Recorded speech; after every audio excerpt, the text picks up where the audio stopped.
Bonjour à tous, là je vais vous présenter aujourd'hui tout ce qui est règles, code de déontologie, tout ce qu'il ne faut pas faire et faire sur les réseaux sociaux ou en public ou en séance privée par rapport à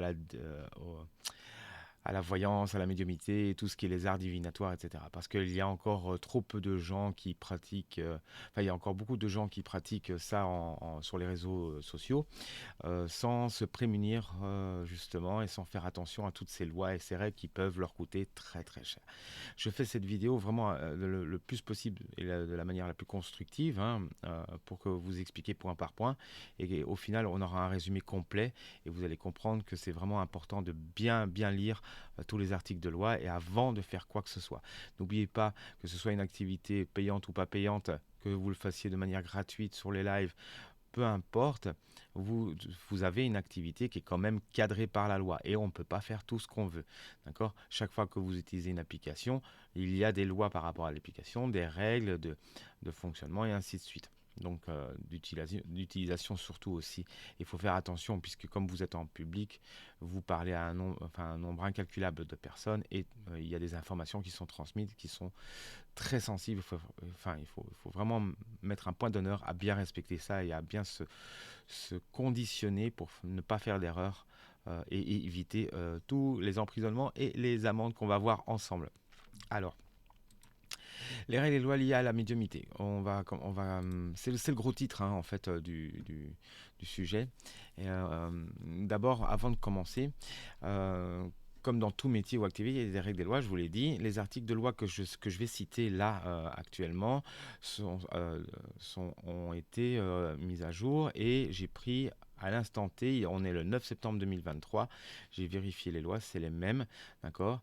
Et vous pouvez voir que j'ai mis en surbrillance les, les liens, les articles. Sur mon journal, sur mon site internet et sur la vidéo en bas dans la description, je mettrai le lien de mon journal avec tous les articles pour que vous puissiez retrouver tous les articles de loi sur Légifrance.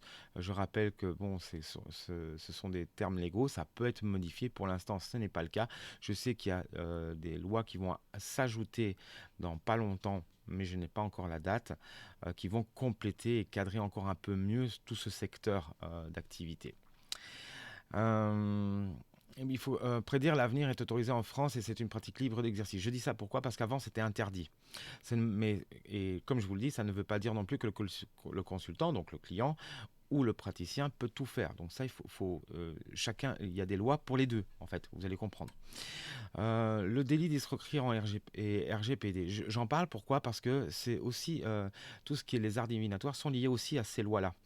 Donc, et comme je vous l'expliquais, c'est l'article R34-7 expliquait que c'était puni avant comment je veux dire, de prédire des choses. Mais attention, elle peut toujours être d'application liée, si vous voulez, au délit d'escroquerie, d'accord, qui est l'article 313-1 du Code pénal, mais aussi lié aussi à la règle, enfin, aux lois de la vie privée et des informations sensibles RGPD. Donc le RGPD est une réglementation européenne qui est protégée, enfin qui protège les données personnelles des citoyens européens dans toutes les activités. Et ça, que ce soit en transmission, en récoltant ou en gardant, en sauvegardant les informations. D'accord. Donc ça, je vous laisse lors de la vidéo. Si vous voulez la relire, vous pouvez mettre pause, vous pouvez lire tous les articles. Et dans l'article sur mon journal, ce sera bien expliqué. En résumé, la pratique divinatoire n'est pas un jeu. Et effectivement, ce n'est pas un jeu, c'est bien plus que ça. C'est vraiment, il faut le considérer comme un corps de métier encadré par la loi. D'accord. Et il y a des sanctions très lourdes. On va en parler au fur et à mesure qu'on verra les slides. D'accord. C'est quelques sanctions qui sont affichées. Il faut savoir qu'en résumé, la pratique divinatoire est soumise aux lois du Code pénal sur la vie privée, aux lois des données personnelles RGPD, aux lois du Code pénal sur la santé et le secret médical, ça on va voir aussi un peu plus tard, aux lois de délit d'escroquerie, on l'a vu tout à l'heure, ainsi qu'aux lois liées aux informations transmises, récoltées, sauvegardées et utilisées, que ce soit écrit sur n'importe quel support physique ou numérique audiovisuel. Voilà. Ça, c'est le gros de la loi qui encadre les arts divinatoires. Mais il y a encore des subtilités. Alors, j'ai pas mis les subtilités parce qu'il y en a pas mal, d'accord? Mais là, déjà, ça, si on regarde les réseaux sociaux, la majorité des médiums voyants sur les lives ou en public ou sur les groupes ne respectent même pas ça. Donc là, on peut supposer que si un fervent défenseur des lois se met en tâche et en quête d'attaquer toutes les personnes qui ne respectent pas toutes ces lois-là, jackpot pour lui. Voilà, je dis ça, je dis rien, donc réfléchissez bien. Hein. Mais quand vous allez voir les amendes derrière, vous allez réfléchir un petit peu à ça. Voilà. J'essaie d'aller vite parce que je sais que les vidéos sur certains réseaux sociaux, c'est pas plus de 10 minutes. Alors la voyance ou médiumnité sur les réseaux. De nos jours, beaucoup de praticiens passent par les réseaux sociaux, Facebook, Messenger, WhatsApp, Instagram, TikTok et bien d'autres. Il y en a plein. D'accord. Il n'y a pas de loi qui interdit la pratique via les réseaux sociaux. Mais cela ne veut pas dire qu'on peut tout faire, que ce soit en public ou en privé. Et vous allez voir, même en séance privée, on ne peut pas faire ce qu'on veut. Voilà. Toute activité est soumise aux lois et vous ne pouvez pas dire que vous ne le saviez pas. D'accord. Tout individu est tenu de connaître la loi. C'est une des premières règles de loi.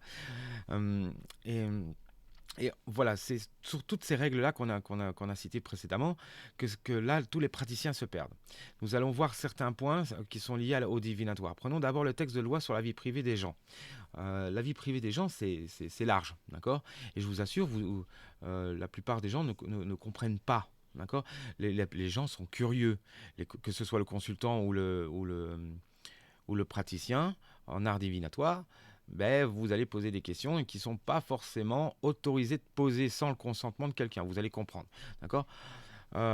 Et en lisant, bien sûr, tous les articles que vous allez lire sur le journal, on comprend bien l'importance de respecter certains sujets sensibles liés à la vie privée des gens. Et vous allez comprendre parce que s'il sera vous comprenez pas, par exemple, vous n'allez pas comprendre que vous ne pouvez pas poser une question sur votre ex. Mais si on inverse la situation, est-ce que votre ex que vous détestez le plus pose une question sur vous, est-ce que vous accepterez de répondre? Et là, vous êtes tous d'accord? Non. Donc pourquoi vous auriez le droit de poser une question sur votre ex? Tout simplement. Voilà. Et déjà là, si vous comprenez cette façon de penser, ben vous avez compris, je pense, la majorité de la loi sur la vie privée. Voilà. Article sur l'atteinte de la vie privée liée aux pratiques divinatoires sur les réseaux sociaux. J'en ai fait un gros titre. Pourquoi? Parce que l'article 221.1 modifié et récemment, encore en 2020, d'accord, est assez complexe. Alors j'ai essayé de le réduire et j'ai essayé vraiment de compacter vraiment ce qui était important. Il est puni d'1 an d'emprisonnement et de 45 000 € d'amende le fait au moyen de procédés quelconques de porter volontairement atteinte à l'intimité de la vie privée d'autrui. Première règle. Donc ça veut dire que quoi que vous fassiez par rapport à l'intimité, par rapport à la vie privée de quelqu'un d'autre qui ne vous a pas donné le consentement, 45 000 homos et un an de prison, c'est lourd. Voilà. En captant, en enregistrant ou en transmettant sans le consentement de l'auteur, que ce soit des paroles prononcées à titre privé et confidentiel, ou même en public normalement. D'accord. Mais en public, on le verra, c'est une autre loi, mais elle est expliquée aussi. D'accord. En clair, vous, le praticien, vous n'avez pas le droit de transmettre des informations sur quelqu'un, et cela, même par les arts divinatoires, sans le consentement de cette personne. Que ce soit ce qu'elle fait, ce qu'elle est, ce qu'elle dit, peu importe, ou plein d'autres informations privées. Vous n'avez pas le droit si vous n'avez pas le consentement. D'accord. Je vous donne des exemples. Est-ce que mon ex me trompe? Est-ce que mon monsieur X est fidèle? Est-ce que mon ex a une autre femme? Est-ce que ma fille, plus de 16 ans, va tomber enceinte? Est-ce que mon mari va trouver du travail? Est-ce que ma sœur va me reparler? Est-ce que mon père est mon père biologique? Est-ce que monsieur X va m'engager? Est-ce que madame X veut me faire du mal? Et il y en a des milliers de questions dans ce style. À partir du moment où vous posez une question sur quelqu'un d'autre qui ne m'a pas donné l'autorisation de répondre, je ne peux pas vous répondre, c'est interdit et c'est punissable par la loi et il y a des amendes. Donc, si il y a une condition, vous pouvez poser des questions si c'est sur vos enfants. Et alors là, la loi est encore très claire et j'ai essayé de la construire par rapport à tout ce que j'ai lu. C'est si vous êtes le parent ou le tuteur légal et si l'enfant a moins de 16 ans, âge légal du libre arbitre, ou que l'enfant a plus de 16 ans mais atteint d'un handicap mental lourd et certifié médicalement, vous avez le droit de poser une question pour lui ou sur lui. C'est la seule règle qui permet de poser une question sur quelqu'un d'autre. Et vous voyez, cette règle, elle est complexe parce qu'il y a beaucoup de si, et il y a des conditions. D'accord. Donc, et à savoir, la loi cite qu'il faut 18 ans pour poser une question sans le consentement des parents ou tuteur légal. Ça, je l'ai mis là. Pourquoi? Parce qu'il y a des gens, des jeunes qui ont 16 ans et qui posent des questions sur l'avance. Mais on ne peut pas leur répondre. Parce que s'il y a quelque chose qui ne se passe pas bien, ben, légalement, ils sont pas protégés par leurs parents. Donc, c'est comme laisser les enfants aller sur des smartphones à 14 ans. Je trouve ça très imprudent. Mais parce qu'il y a beaucoup de risques, il y a beaucoup de dangers. Et ça, on en parle de plus en plus, vous en êtes conscient. D'accord. Ça, ce sont les points 2, points 3 toujours du même article. Précédemment. Ce sont des paragraphes, hein. En fixant et en enregistrant ou en transmettant sans le consentement de celle-ci l'image d'une personne se trouvant dans un lieu privé. Ou dans un lieu public aussi, attention, hein. La loi plus loin l'explique aussi. En clair, le praticien n'a pas le droit de fournir une photo par n'importe quel support technologique ou physique d'une personne qui n'a pas donné son consentement au praticien. Donc imaginez-vous, j'ai ma cliente qui me dit oui, j'ai mon ex-mari, je vous envoie la photo, hop, stop, c'est interdit par la loi. Terminé. Vous n'avez pas le droit d'envoyer une photo de votre ex-mari sans son consentement sur mon Instagram ou quoi que ce soit. C'est interdit. S'il le découvre, il a le droit de se plaindre et vous attaquer en justice et c'est une amende. En captant, enregistrant ou en transmettant par quelques moyens, ce soit la localisation en temps réel ou différé d'une personne sans le consentement. Même chose. On n'y pense pas, mais on n'a pas le droit de donner l'adresse de quelqu'un d'autre sans son consentement. D'accord. Ou là où il se trouve. Donc, c'est interdit par la loi. Même chose. Et il y en a beaucoup, hein, des lois comme ça. On s'imagine même pas. Je pense que beaucoup de consultants font des choses sans savoir. D'accord. C'est pour ça que je le précise là. Et ça va loin, hein, ça va très très loin. Euh, Toujours la suite de ces points qui sont plus hauts, hein, lorsque les actes mentionnés 1 et 2 présentent l'article, etc. En clair, si la personne sait que vous allez poser une question sur lui, mais qu'il ne s'oppose pas verbalement ou à l'écrit et qu'il était en pleine capacité de le faire, le consentement est présumé. Ça veut dire que là, c'est l'inverse, c'est-à-dire si la personne était à côté ou si la personne avait le moyen d'interdire de poser une question au voyant, et que ça n'a pas été fait, mais là, vous avez par défaut le consentement. Donc, dans ce cas-là, oui, c'est logique. Je rappelle toujours, vaut mieux que la personne soit présente lorsque vous faites des consultations, que ce soit à distance ou en réel, vaut mieux que la personne soit présente. Dans tous les autres cas, c'est mort, c'est interdit. D'accord. Sauf s'il a mis un écrit de sa main. Et encore, vous ne pouvez même pas savoir si c'est vraiment de sa main. D'accord. Donc, il faudrait vérifier. C'est pas possible de vérifier. Voilà. Donc, il faudrait qu'il vous téléphone. S'il vous téléphone, vous ne voyez pas son visage, vous n'êtes même pas sûr que c'est lui qui est derrière le téléphone. Donc, là non plus, ce n'est pas assez précis. Il faut vraiment que la personne soit là avec sa carte d'identité en vous disant oui, c'est bien moi. Voilà. Donc, ça aussi, il faut faire. Lorsque les actes mentionnés au présent article ont été accomplis sur les personnes d'un mineur, le consentement doit émaner d'un titulaire autorité. C'est ce que je vous expliquais un peu plus tôt sur ce slide. Si vous êtes le parent ou le tuteur légal et si l'enfant a moins de 16 ans, etc. Donc cette règle, elle est vraiment importante. Elle vient d'un ensemble de règles qui a été combiné. D'accord. Donc voilà, c'est quelque chose de vraiment important. C'est tout des trucs à savoir, hein. Vraiment, c'est tout des trucs à savoir. Lorsque les faits sont commis par le conjoint ou le concubin de la victime ou le partenaire lié à la victime par un pacte civil de solidarité, la peine sont portées à 2 ans d'emprisonnement et 60 000 euros d'amende. Ça veut dire que si monsieur découvre que son ex a posé une question sur lui, que ce soit son ex et le praticien, vous êtes passible de 2 ans d'emprisonnement et 60 000 euros d'amende. Les deux. D'accord. Donc, ça, il faut le comprendre. C'est encore de la vie privée. Voilà. Mais vous commencez à comprendre que les lois, elles protègent pas mal. Pour l'article 226.2, ben, en clair, personne n'a le droit de divulguer des informations sans le consentement de la personne concernée. Donc ça, on l'a compris. D'accord. Lorsque le délit prévu de l'alinéa précédent est commis par la voie de la presse écrite, audiovisuelle, les dispositions particulières des lois qui régissent ces manières sont applicables en ce qui concerne la détermination des personnes responsables. Ça, on ramène le côté écrit audiovisuel donc, de la loi. Donc là, on comprend bien que même par écrit ou même par l'audiovisuel, on ne peut pas faire n'importe quoi. C'est les mêmes règles. Bien comprendre l'article. En live, cela ne pose pas de problème si une personne pose une question sur lui-même, devant les autres personnes et sur le même live, car il est conscient de cela même. Donc, mais admettons que le live soit transféré d'une autre manière sur un autre live et un autre support non protégé en vue de bien plus de monde et récoltant des informations dans le but de nuire. En conclusion, même que vous soyez praticien ou que vous soyez client et que vous êtes sur un live, attention aux informations que vous allez donner. On arrive tout doucement à la RGPD, hein, parce que tout ça peut être gardé, stocké sans que vous le sachiez, et après être utilisé contre vous afin de vous nuire d'une manière. Donc, soyez prudents. Vaut mieux prendre une consultation en privé plutôt qu'une consultation publique en live. D'accord ? Alors, je comprends, hein, c'est des habitudes, mais attention, attention, attention, attention. Voilà. Pour les articles 226 4.1 modifiés par la loi, le fait d'usurper l'identité d'un tiers ou de faire usage d'une ou de plusieurs données de toute nature permettant d'identifier. En fait, en gros, en clair, là, nombreux se font passer pour des personnes sur les réseaux en usurpant l'identité et l'image de quelqu'un d'autre pour poser une question. Et nous n'avons aucun moyen de certifier que vous êtes la bonne personne. Je vous explique. Je me fais passer pour le mari de Madame X, alors que je ne le suis pas, parce que j'ai l'intention de sortir avec elle et de la prendre pour moi. Et je vais poser des questions sur moi pour savoir qu'est-ce qui va se passer dans mon avenir. En fait, en gros, sur la personne. J'ai utilisé la photo de cette dame pour me faire passer pour elle, etc. Donc, il y a un moment donné...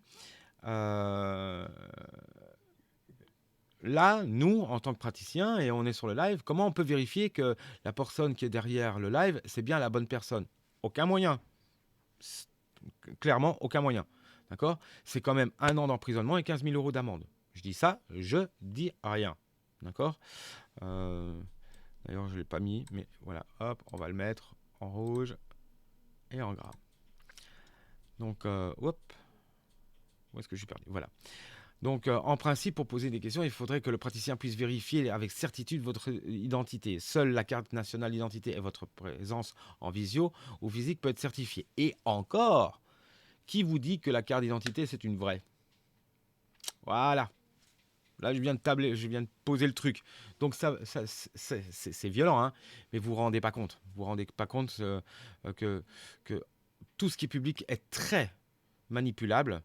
Et on peut vous la mettre à l'envers dans tous les sens du terme. D'accord? Donc, il est vraiment important de privilégier des séances privées avec justement en présentiel ou, enfin même, oui plutôt je vais dire même en vrai présentiel, que des questions sur les lives, etc. Donc, attention quand même à ça. D'accord? Même si moi je le fais aussi, hein, mais je dois faire attention à ce genre de choses et ce genre de détails. Parlons de la santé sur les réseaux sociaux. Alors là, ça, c'est une question de malade. Surtout au cas de la grossesse. Mais surtout, oui, est-ce que je suis enceinte? Est-ce que je vais avoir un enfant? Enfin, peu importe. Les praticiens divinatoires ne sont pas des médecins. Et ça doit être écrit partout en dessous de leur tête. Ni des experts ou spécialistes de la santé. Sauf s'ils ont obtenu, bien sûr, un doctorat légalement ou mentionné dans la santé. D'accord? Ils n'ont ni le droit d'exercer la médecine légale et conventionnelle, ni le droit de modifier ou de faire arrêter un traitement. Même si vous avez des ressentis divinatoires. À la limite, il peut faire un message au médecin et voilà, c'est tout. Mais c'est tout. On ne peut rien faire d'autre. Je ne vais pas citer tous les articles, mais ceux qui touchent les arts, mais je vais prendre que ceux qui touchent l'art divinatoire, vraiment directement.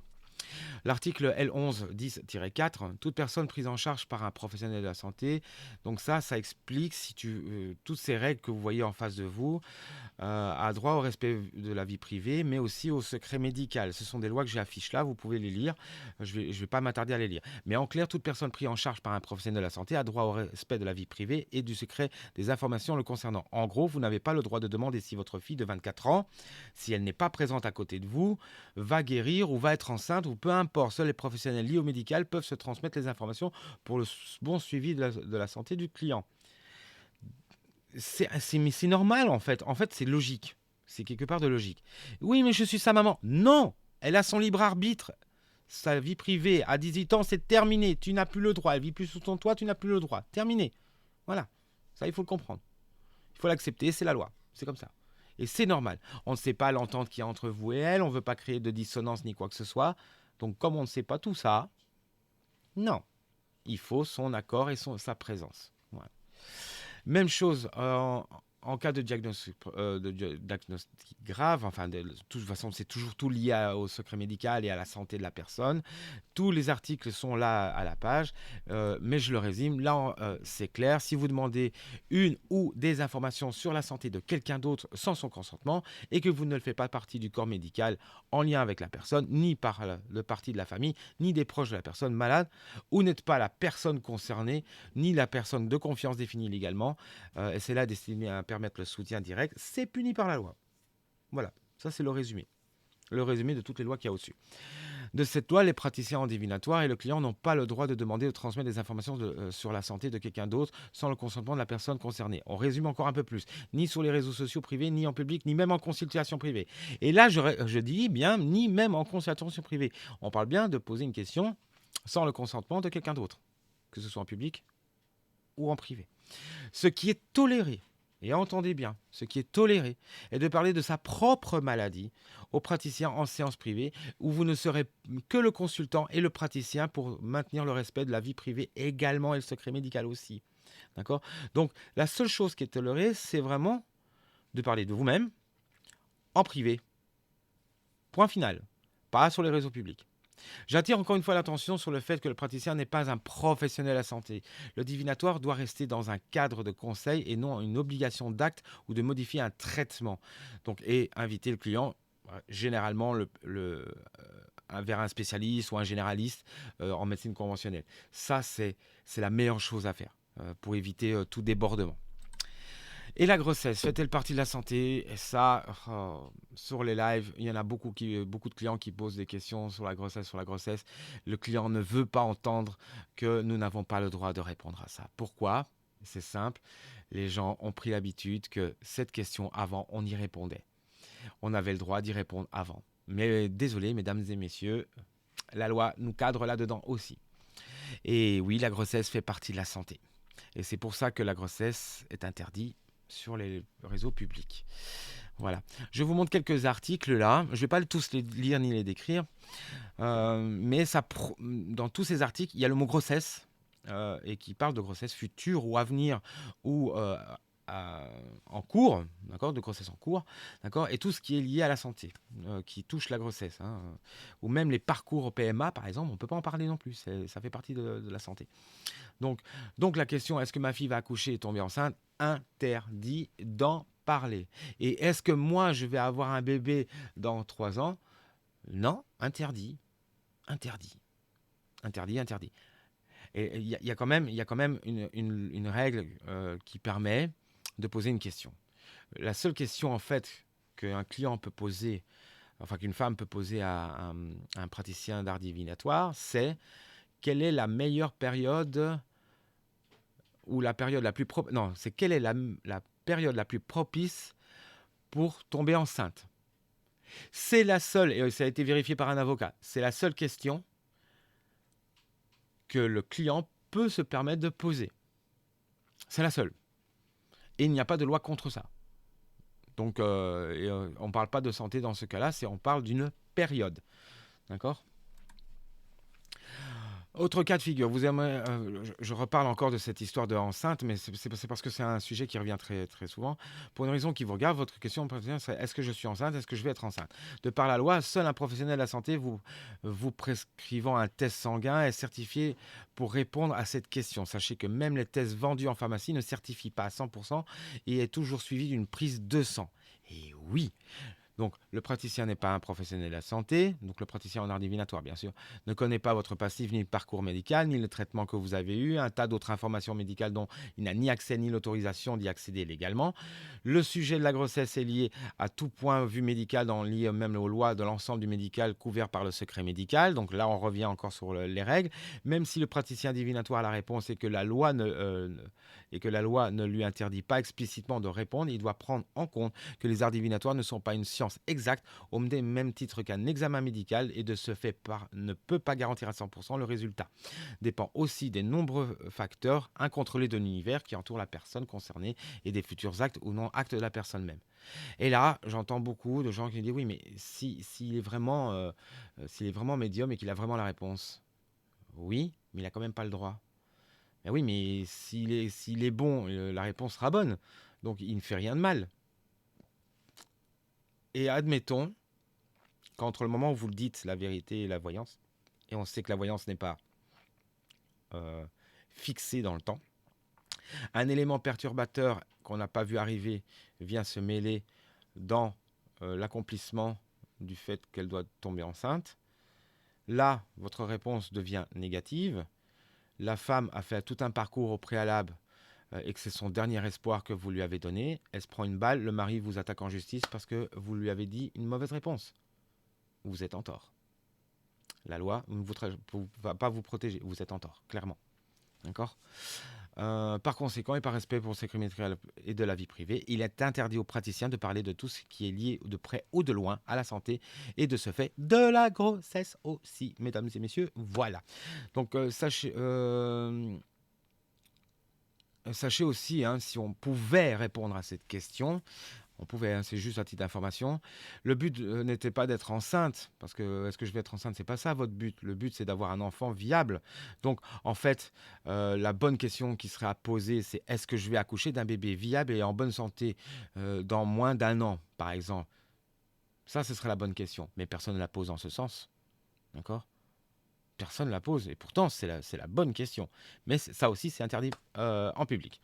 Le seul moyen toléré pour cette question, c'est d'être dans une séance privée et que le praticien demande, avec le consentement de la question, les informations sur le parcours, etc.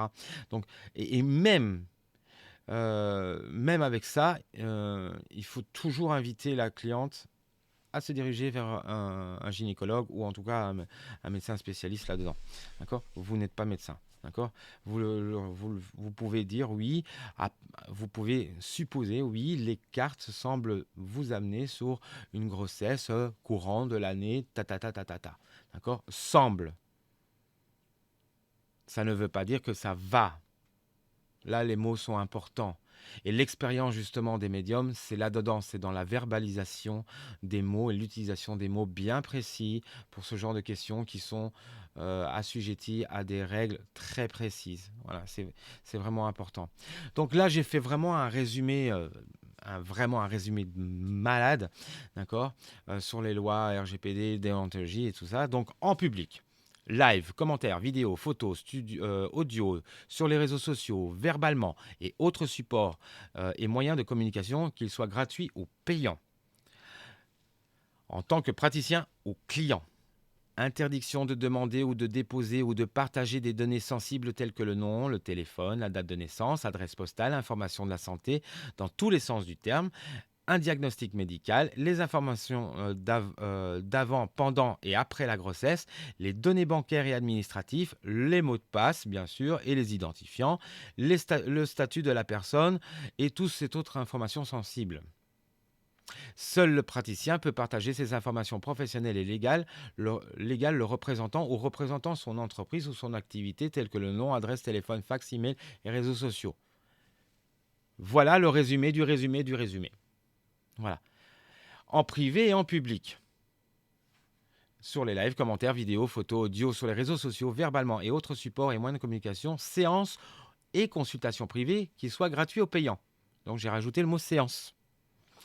En tant que praticien ou client, interdiction de demander, de déposer ou de partager des questions, des images, des médias, des données sensibles telles que nom, téléphone, date de naissance, adresse postale, informations de santé dans tous les sens du terme, un diagnostic médical, les informations d'avant et pendant et après une grossesse, les données bancaires et administratives, mots de passe, identifiant, le statut de la personne et toute autre information sensible sur une autre personne que vous-même sans son consentement légal par écrit ou par sa présence. Et encore, je dirais par écrit et par sa présence. Et je vais même aller plus loin, même par écrit, ça ne suffirait pas. D'accord. Ça ne suffirait pas. Mais bon, il y a quand même une traçabilité, il y a une signature. Donc, mais ça ne suffirait pas pour moi. Sauf si vous êtes le parent ou tuteur légal et que cette personne ait moins de 18 ans ou que cette personne soit atteinte d'une maladie certifiée qui ne permet pas de se faire comprendre verbalement ou par écrit. Je pense à des handicaps très lourds. D'accord. Donc là, voilà, vous avez vraiment le résumé du résumé de ce que vous pouvez faire ou pas faire. Je vous invite vraiment à consulter toutes ces lois, de prendre le temps vraiment de vous poser et vous allez comprendre, que vous soyez client ou pas, ou praticien, vous allez comprendre que c'est super important. D'accord. Donc voilà, j'espère que tout ça vous a parlé, tout ça ça vous a bien pris conscience que à l'heure d'aujourd'hui, beaucoup de praticiens sur les réseaux sociaux sont dans les travers de la justice. Donc, et ça manque de respect pour vous, c'est un manque de respect pour tout le monde en fait, en gros. Donc, c'est vrai que cette vidéo va en faire chier plus d'un, mais c'est pas grave. La loi, c'est la loi, et on est censé connaître la loi du bout des bouts, des doigts. Et je sais très bien qu'il y a beaucoup de gens qui ne connaissent pas la loi. Voilà, en tout cas, j'espère que ça vous a plu et laissez-moi des commentaires et si vous avez des questions, mettez-le dans les commentaires, partagez un maximum parce que ça doit être connu du monde. Donc, si vous avez aimé, ben, likez, enregistrez-vous et abonnez-vous. En tout cas, je vous remercie et je vous souhaite une belle journée et prenez soin de vous.